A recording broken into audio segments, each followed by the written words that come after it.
Hello, hello, hello, and welcome to another episode of Break the Cycle with me, your host, Joshua Smith.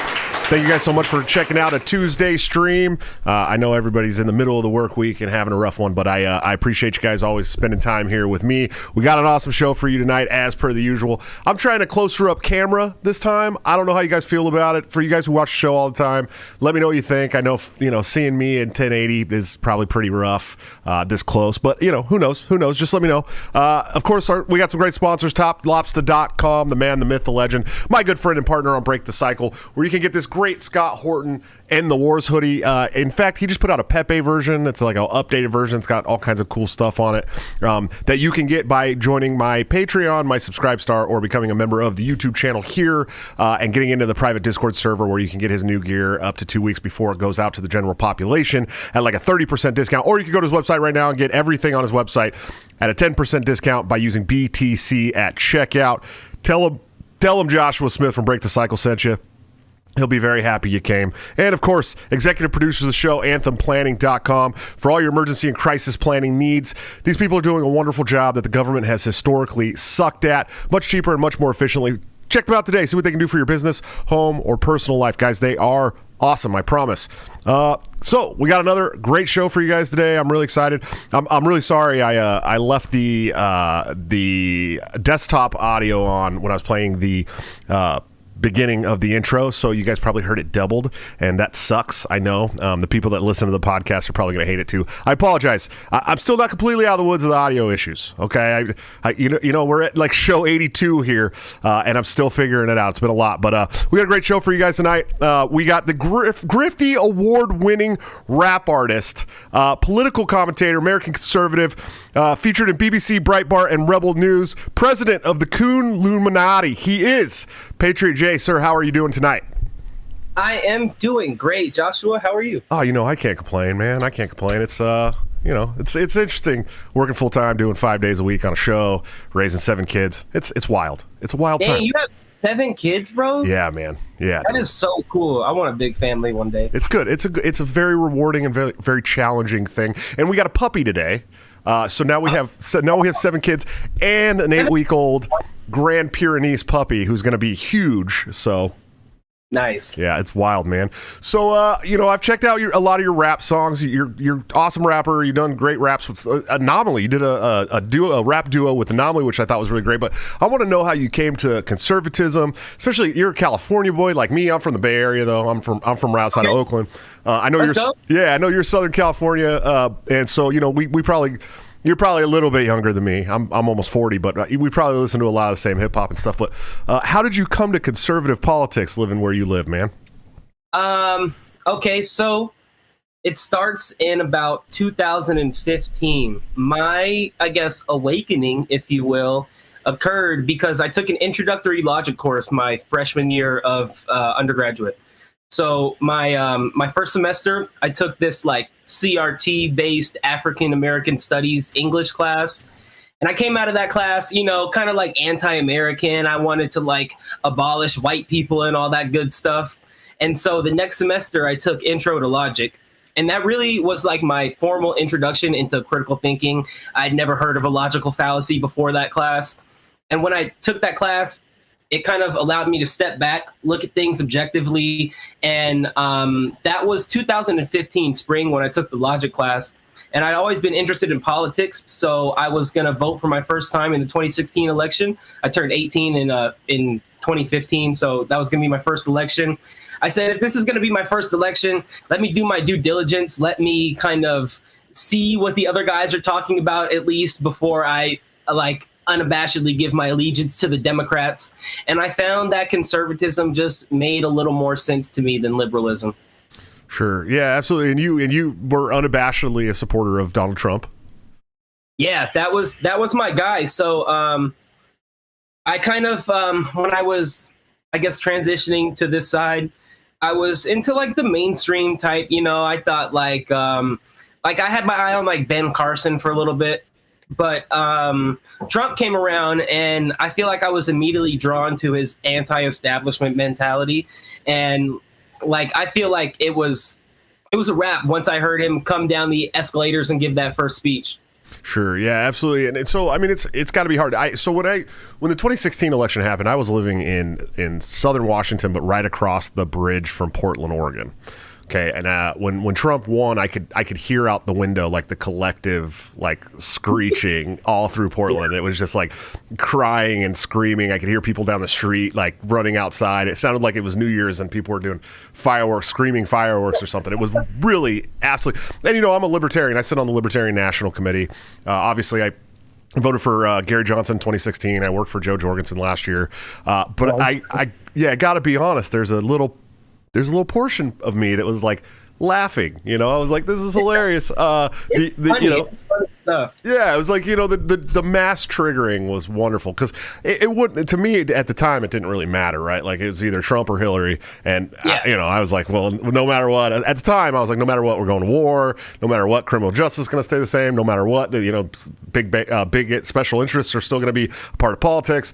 I was like, whatever, it doesn't matter to me. So it was kind of funny seeing this triggering of this left that had been so irate with people for so long. And, but then I was happy to see that Trump didn't start any new wars. I thought that was a great thing,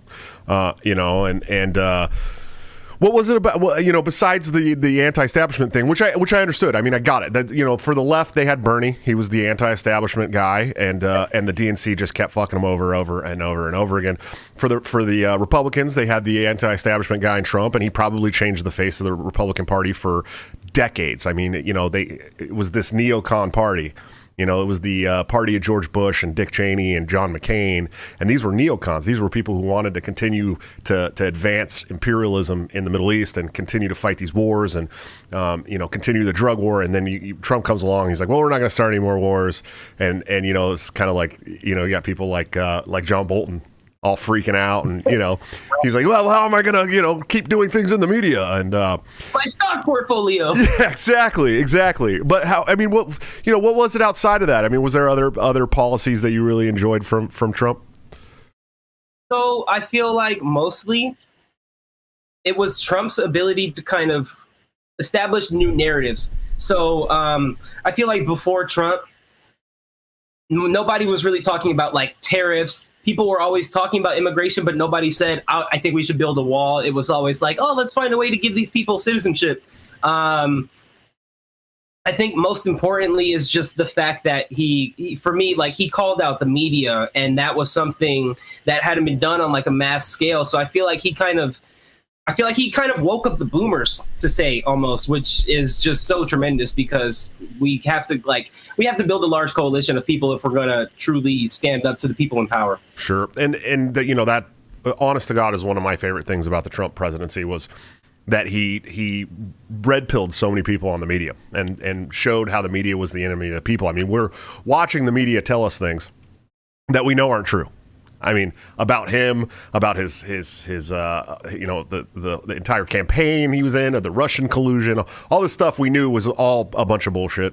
The impeachments were all a sham. If for me, it was like, if any of the presidents, I would have impeached all the presidents in my entire lifetime, including Trump, for war crimes. I mean, that's just, right. That's just me.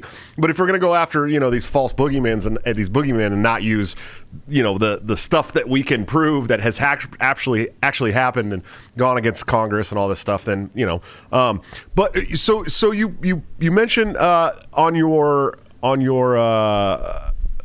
Twitter, you're the president of the Coon Illuminati. Yes, sir. Right, and that's one of those words. It's like, wow, that's a fucked up word when it comes. You know what I mean? Yeah. It's not like I walk around. I live in Iowa. I mean, I could walk around and say it if I want to. I'm not going to. But I mean, what does that mean to you, man? Is it because the left is so hateful? Yeah. So I feel like when I kind of transitioned to being, I was always outspoken politically, but when I made the transition from left to right, people would call me the names. You hear Uncle Tom, Uncle Ruckus, you hear Coon, you hear, those are like the big three. I feel like I'm missing one, but I decided to just embrace the Coon label because I feel like it's unique. Like, okay, I'm a coon. What does that make you? I don't want to be what you are, so I'll just take coon and I'll run with it. So I decided to run with coon. I was like, yeah, I'm a coon. So what? Like, it's like when people say, oh, you're racist for voting for Donald Trump. You're like, yeah. And like, they don't really have a sort of rebuttal for that because they were expecting to hurt your feelings. They weren't really expecting to engage in the discussion. So I took the coon and I ran with it. And I figured Coon Illuminati just sounded cooler than coon. So I made my record label Coon Illuminati Records. Nice. That's pretty good. Listen. When I was running for chairman of the National Libertarian Party, I ran twice, 2018 and 2020. A lot of people in my party attacked me. You know, I'm a blue collar working class maintenance dude from the West Coast, right? And they would just make all kinds of obscene shit up about me, that I slept on couches, that I couldn't keep a job, that I was a bad dad, all this shit. And so I actually named my podcast CouchStreams and put a couch in the CouchStreams, right? Just to fucking piss them off, because you know, one of the best things I ever learned, man, was to, you know, you got to monetize your haters, dude. You know? Yeah, dude, and your haters honestly are your biggest advertisers. Nobody is going to talk about you as much as your haters. Like, your fans are going to show you love, they're going to share it with their people, but your haters will like totally drive a new audience and so much attention towards you. I remember when I dropped the song that got banned with Bryson Gray, Safe Space, there were so many libs who were just posting it, talking about, look at this song, these lyrics are horrible. And I'm just like, yes, please feed me the clicks and the views. I need more people to hear my message. Yeah, absolutely, dude. Who did I just have on? I do 5 shows a week, so I like try to remember like everything everybody says, and I'm like, somebody on my show said that your haters are your biggest fans. They're your biggest undercover fans, man. They watch everything you do. They scrutinize it with a pencil. You know what I mean? And I have a whole group of people like that. That's called the Fakritarians online, and it's really funny, man. I love it. We got our first super chat from Lo-Fi Republican, $5, man. Thank you. He says, when is Jay going to be a lawyer? Archie is building a case against me for being two-based. Oh, yeah, you're in law school, right? No, so I graduated from law school last May. I studied from May until July for the bar exam. I took the California bar exam July 27th and 28th, and now I'm sort of in purgatory. I'm waiting for my results. I'll get my results back in November. Yeah, those things take forever. Yeah, and it's a lot. People always say, like, why does it take so long? But I'll let you know why it takes so long. There's 200 multiple choice questions, and then there's 6 essays.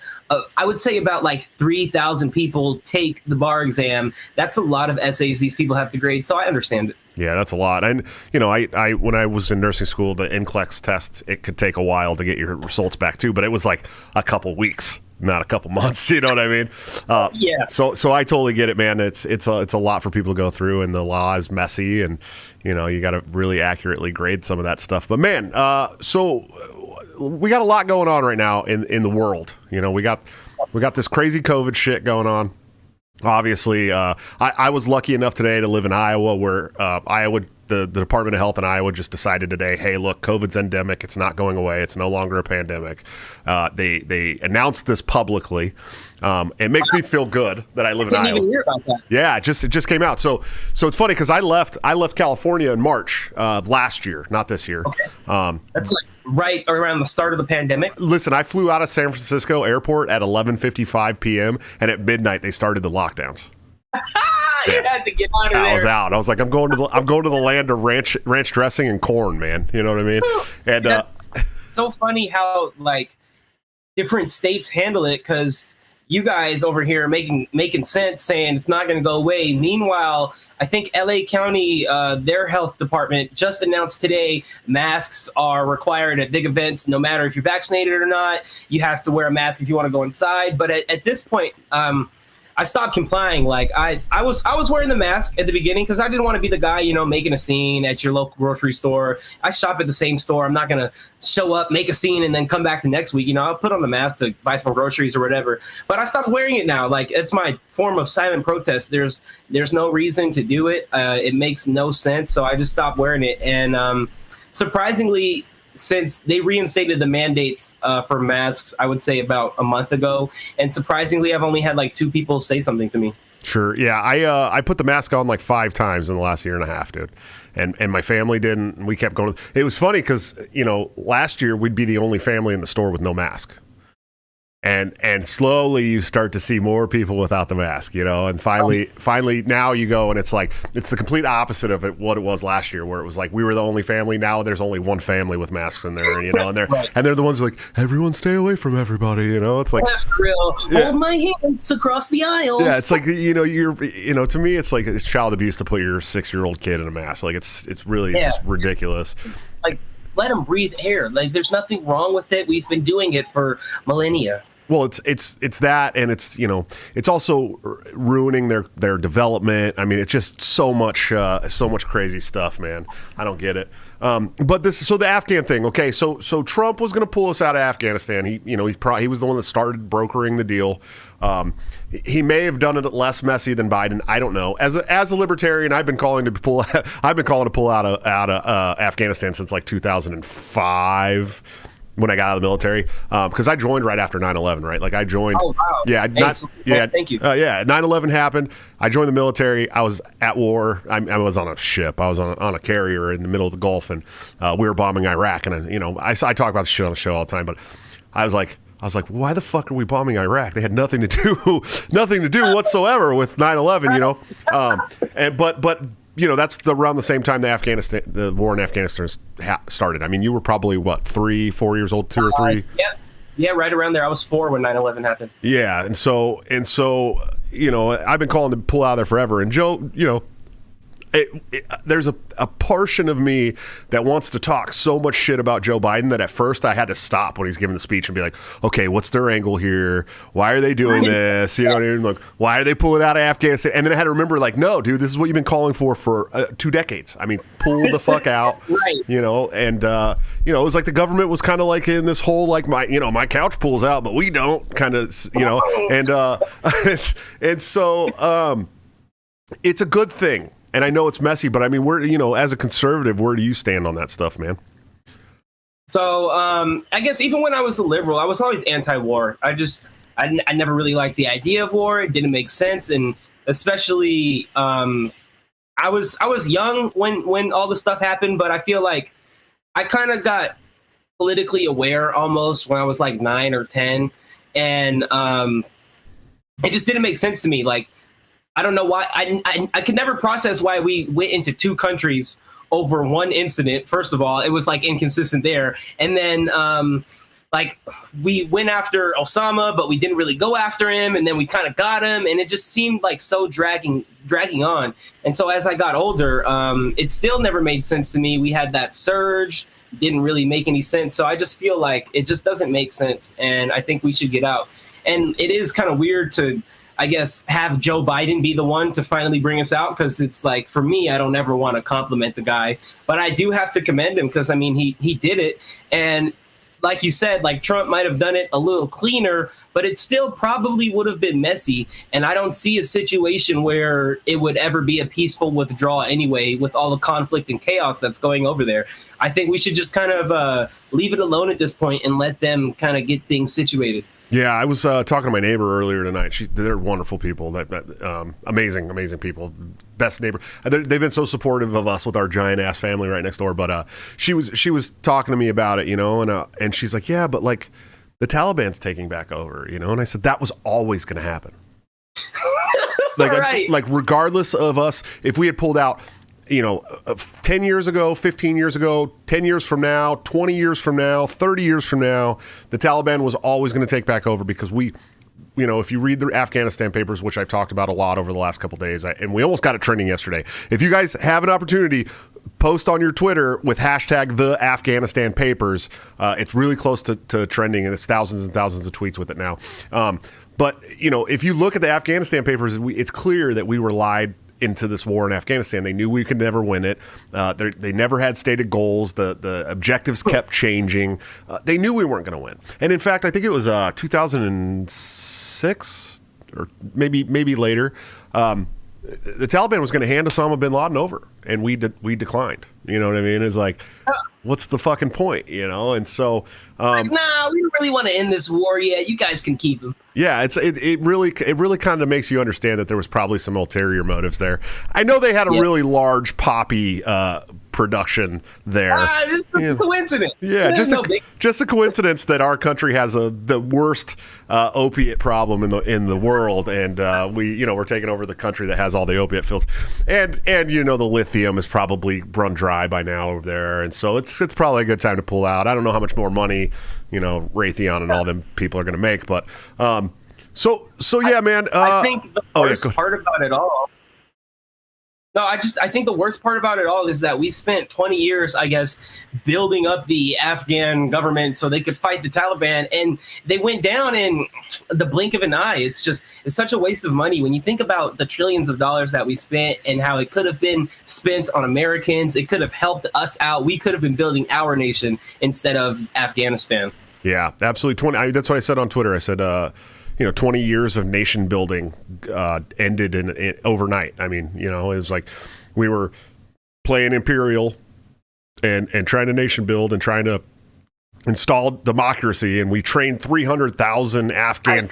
We trained 300,000 Afghan troops, and there's only 50,000, 60,000 Taliban members, and the troops that we trained just took off. They were out. It's like what was the fucking point? 20 years, all the lives lost. And this is where we're at. Like, Jesus, dude, give me a break. Yeah, it's just insane, man. But let's switch gears a little bit here. Let's talk rap.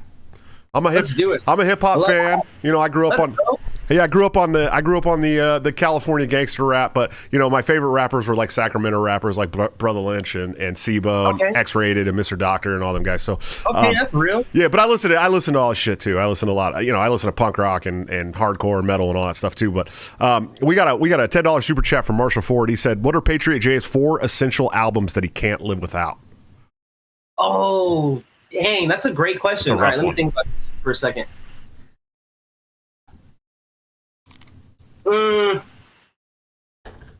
Okay, I'll just list 4 albums that I think are really good. Kanye's My Beautiful Dark Twisted Fantasy. I think that's probably one of the best albums ever recorded in the history of music. I'm a huge Tyler, the Creator fan. Nice. Goblin probably is my favorite album from him. I would throw that in there. I'm going to throw Green Day's Dookie in there too. And then, I would say, maybe, what's heavy in my rotation right now? Maybe an Eminem album. It's not going to be old M, probably new M. I'll go with Music to Be Murdered By, side A and B, since it's a compilation. Nice. Yeah, Green Day Dookie is the album that got me into punk rock, if you could believe that at all. I got that when I was really, really young. I just discovered that album probably 4 months ago. It's one of those, it's definitely an essential album on my musical journey. I'm not the biggest Green Day fan now. I actually went and saw them a couple years ago live, and it was fantastic. If you've never seen Green Day live, those guys literally will play for 3 hours, and they're in their 50s. Oh, I'm seeing them September 3rd in LA. They're so much fun to watch, man. I saw them with I want to say it was Weezer or something, dude. But I'm going to see them with Weezer and Fall Out Boy. I don't really listen to them. I just got the ticket for Green Day, but yeah, Fall Out Boy's good, man. I like Fall Out Boy. Weezer, I lost Weezer in the late 90s, I think. But yeah. So what was it that made you want to rap? Wait. Time out. Can I go back to the album question? Yes. I'm going to get rid of the Eminem selection, and I have to replace it with Prodigy from Mobb Deep, his final solo album, The Hegelian Dialectic. I think that is probably the most important body of work in all of hip hop. It's a really good rap album, and he's dropping bars. He's giving you knowledge. He's giving you esoteric secrets. So yeah, that I definitely cannot live without that album. Sure, absolutely, yeah. Mobb Deep was great, man. I liked some of the East Coast stuff. I really like Nas's new album. I don't know if you've listened to that at all. Not yet, not yet. Dude, it's fire. It's probably one of the best albums he's ever put out. Eminem did not come hard on it though. Oh yeah, I listened to that song for sure, and it was a little weird. Yeah, Nas did great, and then I was like, oh yeah, man, what happened? He's like old, you know. He's like getting ready for the. He's like too technical almost. It's kind of scary. It's like, hey, bro, you don't have to do all this every time. Like. Yeah, absolutely, man. So I mean, what were some influences for you besides your four most essential albums to start rapping?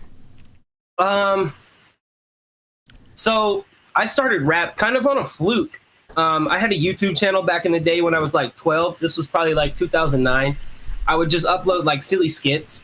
And then one day my digital camera broke. So I was like I need to give my subscribers some sort of content. What can I do? So I plugged in a Guitar Hero microphone and I just freestyled over this like Drake song for 4 minutes. And I uploaded like a couple different freestyle raps. And that was the first time I ever like recorded a rap song, ever even attempted to rap. And it's really garbage, but it's so funny. I was rapping about like what I did in middle school that day.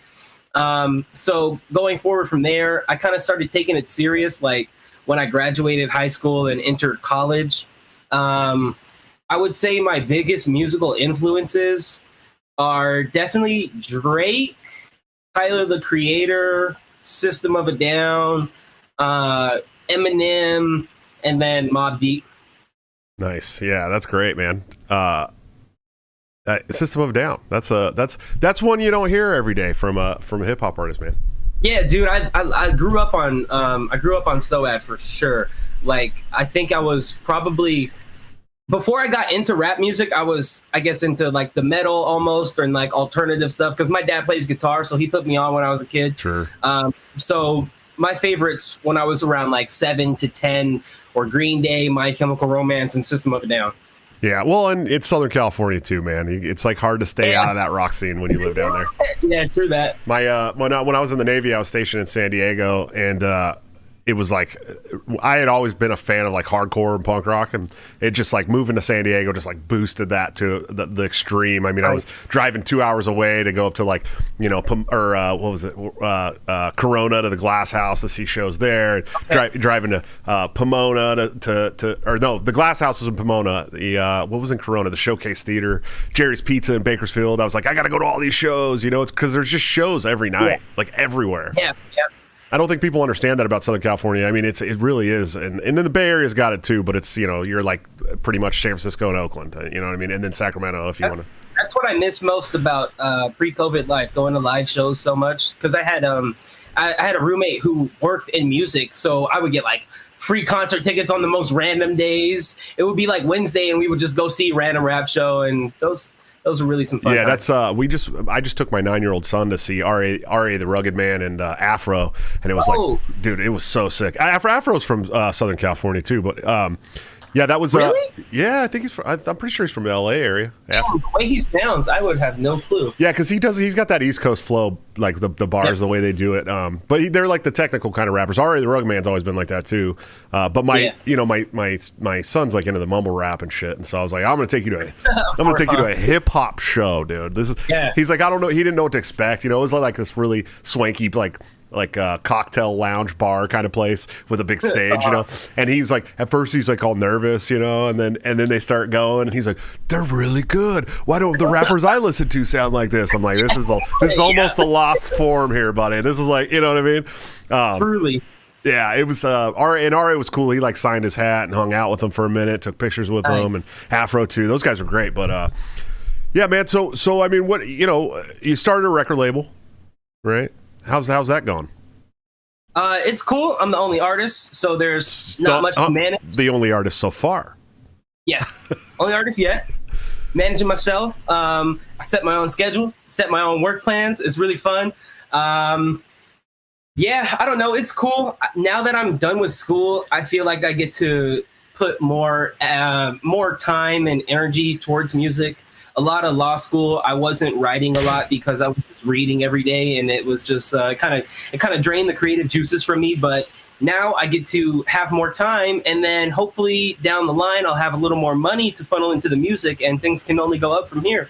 Yeah, absolutely, man. That's how it works. You got to start somewhere. So I listened to some of your songs. Grifty's Freestyle is probably my favorite one so far. I really like that song a lot. It's a good one. But you did a song with Anomaly, dude, which is wild. That guy's he's big shit, especially after the MAGA stuff. I mean, he got really big. What was that like? How was hanging out with that guy? It was cool. So the song I have with Anomaly, it's the 8th track on my album, Thought Criminal. I wrote the song after I had been canceled. So there was this girl from my hometown. She knows me. We're friends, I thought, so at least. She sent some of my tweets to my school because she wanted to get me like expelled or something. And she also sent them to the California bar admissions. The tweets in question were raunchy, but I don't know. I get on Twitter and I make jokes every day. People know that it's all fun, it's just in jest. So I made a joke about BLM that she didn't like. I made a joke about Somali immigrants in Minnesota that she didn't like. And so she felt that she had to get me out of here. So I'm really glad that she did that because I wrote the song and I was thinking to myself when I was writing the song, like, I feel like I need somebody else on this, but I don't know who I would get. And then it hit me. I said, let me reach out to Anomaly. So shout out to Mike Cernovich, firstly, for introducing me to Anomaly. He connected us back at like some political event in Southern California.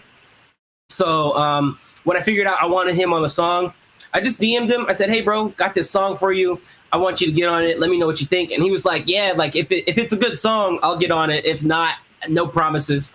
And he liked the song. And it was really cool because I sent him the song to get his verse. And I swear he sent me back his verse within probably a couple hours. I was not expecting that. He wrote the verse really quick. And I was just gonna throw it on my album. And then he actually suggested that we shoot a music video for it. So I said, it's a great idea, bro. We should do that. I hit up my director friend, Jalen, and then I met up with Anomaly down in Orange County, which is, for those who don't know, it's kind of like the Republican stronghold in Southern California. So we shot the video out there. We were out there all day. It was really fun. Anomaly is he's like a really chill dude, very down to earth. He's got no ego. I feel like he was super easy to talk to and just hang out with. Yeah, he seems like a really nice guy, man. And despite my disagreements with the MAGA movement, I try to find the good in everybody, and he always seemed like a really like cool, different. I mean, for the conservatives, it's funny because I was a conservative. I was actually a neocon prior to 9/11 and even some after 9/11. But I was questioning my political identity, if you will. Something's pretty easy to change. But there was like a very set like bar for who was conservative. You know what I mean? It was like, and so like it's kind of cool to see the new generation coming in, and conservatives are a little bit, they're different. They're not the same. You got people like Anomaly and you and just like it's like a whole new generation of people. You didn't see a lot of conservative rappers. You know what I mean? You didn't see a lot of conservative people that were into holistic health. You know what I mean? Like, and that's what we're seeing now, especially with the people are getting red pilled on the COVID thing. Conservatives are getting red pilled on holistic health. It's such a beautiful thing to see. Yeah, it's wild, dude. Like, we're getting like these crunchy, like crunchy organic conservatives. Like, when did that start? That was never a thing. That was always the left, and now the left's all like basically asking for authoritarian police states, and you're going, yeah, show me your papers. Yeah, and I'm like, wait a minute, what happened? You guys did they switch teams again? Is that what's going on? You know what I mean? That's the real party switch. No, I definitely think, like, I don't know what it is, but something did switch, because when I was younger, I always felt like the Democrats were the anti-establishment people. They were anti-war. They were always standing up to the Republicans. And then, I don't know, Trump gets into office and somehow something switches in the Democrats' mind to turn them into like crazy control freaks. And now it's just like, it's a totally different party from what they were even like 10 years ago. Yeah, I'd contend that they've always been crazy control freaks. At least when it comes to, I don't know, school choice, most bodily autonomy that they don't agree with.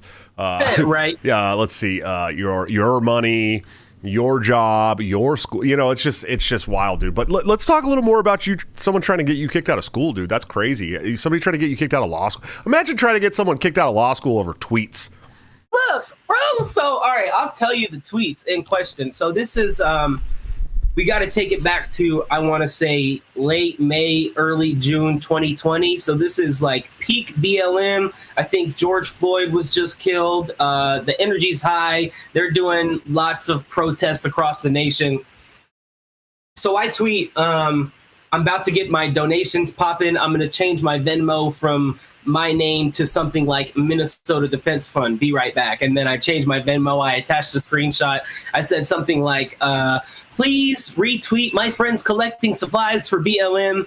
And so I made that joke because I know I've been around the game for quite some time, longer than your average, I guess longer than your average apolitical person who only gets involved in politics when the media tells them. So I know that when people donate to these large funds to get people out of jail or funds for BLM, a black person doesn't usually see this money, you know? None of the money actually benefits the community. So I was kind of poking fun at that. I also, I had a private Twitter at the time. She sent some screenshots from there too. I think the most damning thing I said was, this was like right after the riots in, I want to say it was like Minneapolis. I said, we got to get these Somalis out of here. They're burning our country to the ground. So she sent those tweets to my school and the bar. And I will, I'll read you the email that she sent. Because first of all, when she tweeted out the emails that she sent, because I guess she was disappointed. She had said something like, I'm so disappointed. And she forgot to block me. And because I was her friend, I was following her. So I watched this tweet go up in real time. So she sends this tweet to my school. She goes, "Good afternoon. I am a blank student who has been made aware of fraud being done by a Pepperdine law student. His name is Jordan Dixon Hamilton, and he has not only been making racist remarks, but is actively engaging in deceiving those who want to support the Black Lives Matter movement. I have attached some pictures and would like to remain anonymous as he is from my hometown. I believe this goes against everything Pepperdine University stands for, and it would be a shame to have a lawyer think like this. He is intending to act fraudulently. I have attached some pictures from his public account and his private account. Thank you." Wait. And so, well, what rubs me I was told that black people can't be racist, though. Thank you. So I hate it. And so she's a white girl who sent this. And it Shocking. just bugs me so much because I don't know how you can be a white person talking about Black Lives Matter, let's support Black Americans, let's do good for them, and then try to attack me, a Black American who is trying to better myself and my family and my community by going to school and earning a legal education. She wanted to take this away from me, and it only further proves to me the fact that these people do not care about Black lives. They simply care about liberal politics. Right. Well, and that's something I said several times. Black lives only matter to Democrats every 4 years. That's it. Yeah. It's the only time they actually fucking matter. But do you agree with the phrase that white women must be stopped? Yeah. I don't know. White men, y'all got to handle that because they're just... Oh God, so self-righteous. I don't know. That's my my good friend Bass King Nick Ashley. He always says white women must be stopped. I've been eating every time I make you the big screen. I take a bite of pizza and I just realized I got pizza in my beard. Sorry guys, I apologize. The people that aren't watching this, that only listen to it on the podcast, you guys miss out on so much good stuff here live. I promise you. You should be watching the lives. But yeah, Bass King Nick believes 100% that until we can never fix the world until white women are stopped. So yeah, somebody's got to handle that. It just blows my mind, dude. They're like, you're like a smart, educated black guy going to college to become a fucking lawyer, and they want to take that away from you because they don't agree with your politics. We gotta stop that. Like, come on, it's ridiculous. There's this, and then if it's somebody they like, they have to save them because they can never make anything of themselves without the great savior white person. So it's really wild, man. It's really wild. Oh, dude. I got much beef with white liberals, man. Yeah, they're just the worst because they, it's like, who are you fucking protecting? You're not protecting anybody. You're literally using black people to push your political fucking ideology. I mean, that's really what it is. if it wasn't black people, it's a gay person when they need it. If it's not a gay person, they'll find a Mexican. If it's not a Mexican, they'll do a short stint of Asian hate. Yep, no doubt about it, man. Now everybody's gonna make pizza jokes in my damn chat. God, I get it, dude. I get it. Obama's definitely eating pizza right now. I get it. So, man, what's coming up? Oh yeah, lots of pizza. My, dude, it's funny, the Pizzagate thing. I think that I'll get kicked off YouTube if I really get into that someday. But yeah, let's not talk about it. Yeah, I don't know why they hate the pizza on YouTube so much. I enjoy pizza, just not young pizza. You know what I mean? So, right. But what do you got? What do you got coming up next, man? What else you got going on? So I am waiting for my bar results in November. Or until November. So right now, I'm just trying to focus on content, I guess. I have, I got a couple songs to record this week that I'm probably going to record on the weekend. And then I got a feature with Chandler Crump coming up soon. So I'm just going to use this kind of downtime before I start my legal career just to focus on raps. Hopefully I'll put out an album sometime like spring. Maybe that's what I'm shooting for. Yeah, nice, dude. That's great. Yeah, it's the rap game. It's like one of those things. You got to put out a new album every 6 months, man. Yeah, what I mean? See, it's ridiculous, and I hate that completely because it doesn't give time for the listener to sit with the album, and it forces the artist to kind of just put songs in an assembly line and just get them out of there. They don't have the time to work on it. That's why I appreciate Tyler, the Creator, a lot, because he drops the album. It's consistently every 2 years, and within those 2 years, he's actually working on something, and it's you can tell from like the product. Yeah. Or I hate when people are like, yeah, I just freestyled this song, or like I freestyled this whole album, and I'm like, yeah, bro, I can tell it does not sound that good. Yeah, you're like, yeah, those bars, man, not great. It's funny. There was a time in my life when I wanted to be a rapper. Let's go. Yeah, I can actually rap a little bit. I'm not gonna do it here. I'm not a great freestyle rapper at all. My older brother, who's a year older than me, he goes by the name of Con Man, and he was actually the only white dude to ever rap with RBL Posse. Which is pretty cool. Yeah, and he did a couple songs with them, and then his really good friend was Young Thug YT, not the famous super famous Young Thug, but YT from RBL Posse, and we used to go over to his house, and he had like a little recording studio. He lived in like Discovery Bay, like gated community. It's like they're from Hunters Point, San Francisco, and they like live in this gated community now on the Delta. Yeah.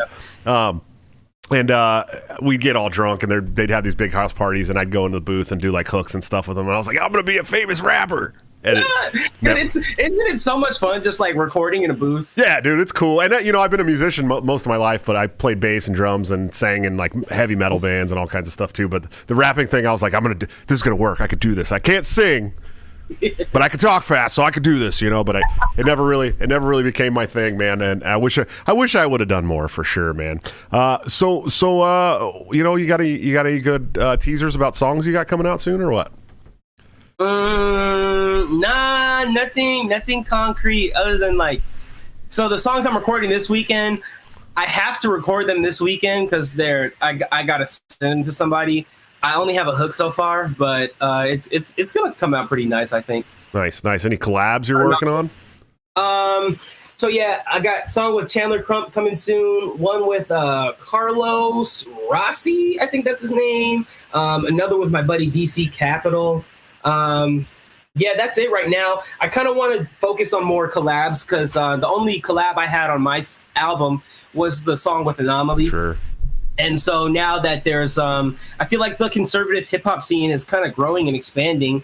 So now that there are more artists, I just want to work with them all and kind of get content out there and flood the streets. Yeah, that's it's the culture war, man. Really, that's what it is. It's the more we can flood culture with right and libertarian and liberty based views, the better, man. And that's why I appreciate people who are making music, doing podcasts. I got a lot of libertarian, smaller libertarian podcasters that come to me and they're like, I want to do a podcast, and do you think I should do it? I know the market's really flooded, and I have to constantly remind people like, yo, the market is not flooded for this kind of media at all. You know what I mean? Right.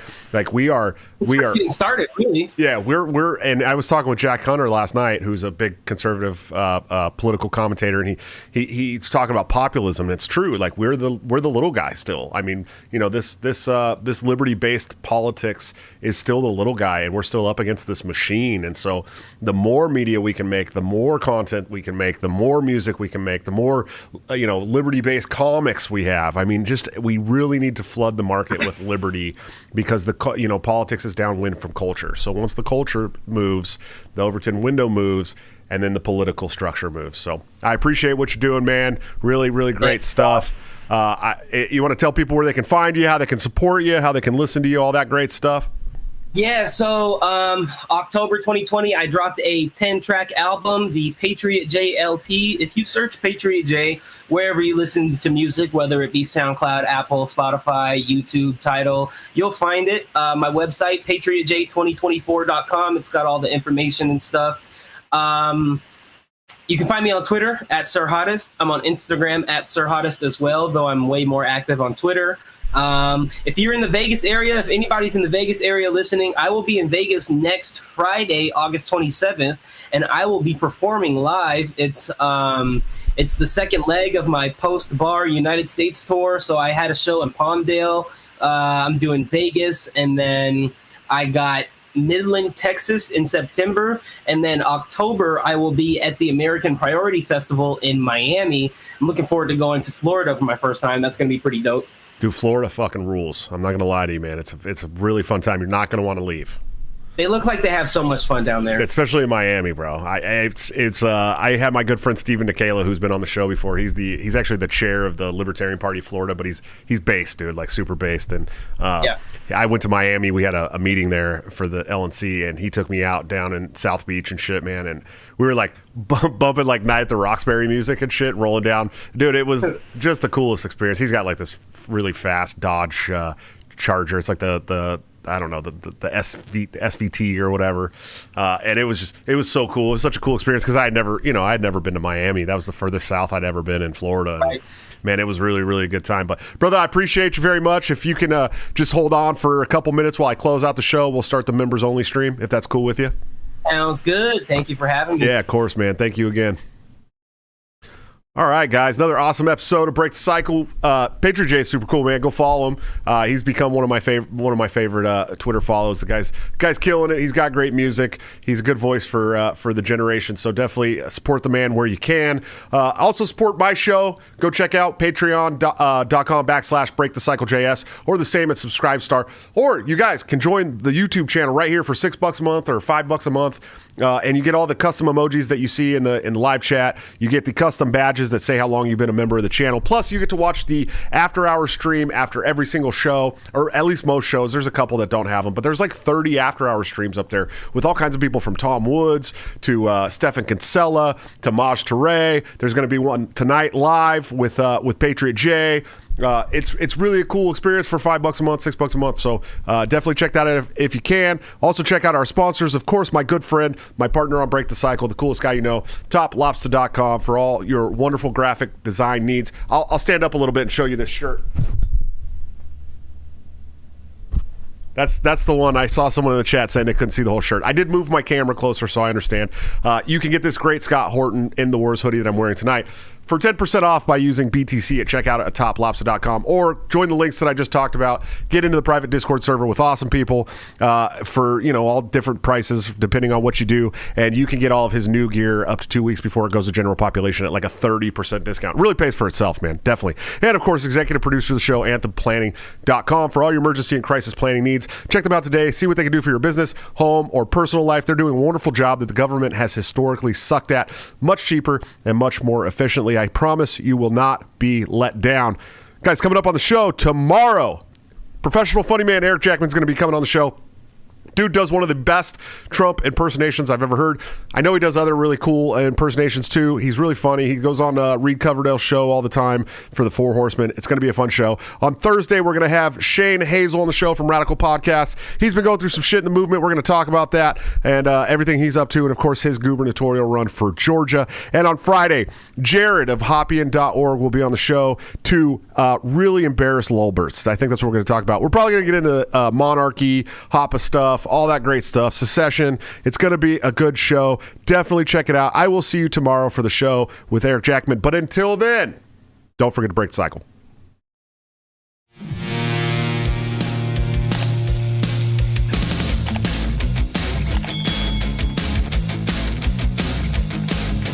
Due to legal reasons, I just have to explain. The lyrics of my last song may seem to contain a violent call to action in the verse and refrain, but I just meant it in Minecraft. The helicopter part was in reference to GTA 5 and the things you do. So any violence you commit, I am not an excuse, because I just meant it in Minecraft. A trooper is my friend and he's constantly cold. Accusations of incitement getting totally old. Make your own choices, yeah, you have control, because I just meant it in Minecraft. Obviously I would never advocate force, unless there's due process and a trial, of course. And if you're convicted, we will make you a corpse in Minecraft, just in Minecraft. Nothing I mean, you know it. No product dinners cause it closed for COVID.